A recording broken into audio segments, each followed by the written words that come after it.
Tuh.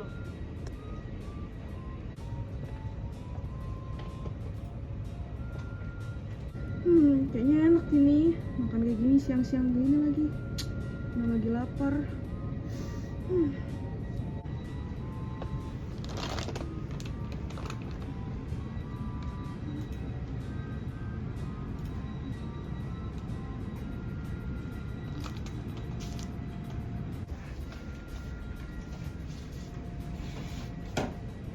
Pas nih. Mau deh bu. Gap.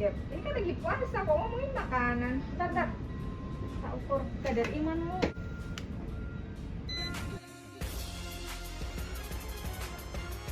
Bentar, tak lepas maskerku dulu. Aku kasih cerita yang menginspirasi dirimu. Ini tentang kisah sahabat Rasulullah Shallallahu Alaihi Wasallam yang bernama Tolha bin Ubaidillah. Kamu tahu nggak orangnya, sahabatnya Rasulullah itu? Ya nggak tahu bu, baru dengar namanya. Ini aku kasih cerita yang bisa menginspirasi dirimu ya, Kip. Jadi pada suatu hari Tolha bin Ubaidillah ini kan satu dari 10 sahabat Rasulullah yang dijamin masuk surga. Jadi suatu malam mereka sering sekali ikut perang berjihad. Jadi satu orang sahabatnya ini meninggal mati syahid di medan perang, dan satunya lagi itu meninggal setahun kemudian karena sakit. Di mimpi tersebut Tolha bersama dengan 2 orang sahabatnya ini berada di depan pintu surga. Kemudian dipanggil, suara dari dalam surga itu memanggil sahabat-sahabatnya. Pada saat panggilan pertama adalah memanggil sahabat yang meninggal mati syahid di medan perang. Dipanggil, kemudian kamu jangan masuk dulu, belum saatnya kamu waktunya untuk masuk surga. Ini sahabat yang meninggal di medan perang. Kemudian dipanggil lagi sahabat yang kedua. Jadi suara dalam surga tersebut memanggil untuk sahabat yang kedua. Suara tersebut mempersilahkan sahabat tersebut untuk masuk ke dalam surga. Yang kedua ini adalah meninggal 1 tahun kemudian karena sakit. Tunggu dulu bu, kok bisa sahabat yang pertama meninggal karena mati syahid tapi nggak masuk surga?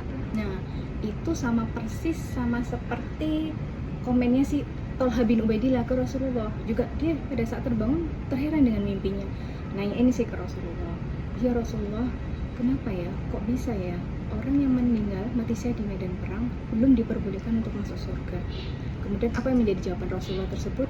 Rasulullah menjawab, kamu sahabat yang kedua ini kan meninggal setahun kemudian karena sakit, tapi dia masih menjumpai 1 kali Ramadan, di mana di bulan Ramadannya itu dia masih beribadah sholat, dia masih zakat, dia masih zikir, dan ibadah-ibadah lainnya dijalankan di bulan Ramadan.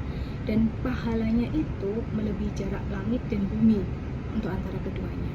Nah, itu kita bisa melihat bahwa keutamaan ibadah kita di bulan Ramadan itu memiliki keutamaan yang lebih besar dibandingkan keutamaan meninggal mati syahid di medan perang. Gitu kira. Itu makna yang bisa kamu ambil. Bener kan? Kalau memang ibadah kita benar-benar dijalankan di bulan Ramadan, kamu akan memiliki banyak keistimewaan, banyak pahala. Mumpung ini masih 10 hari lebih, ayo lebih giat ibadah, jangan disia-siain ya. Oke bu,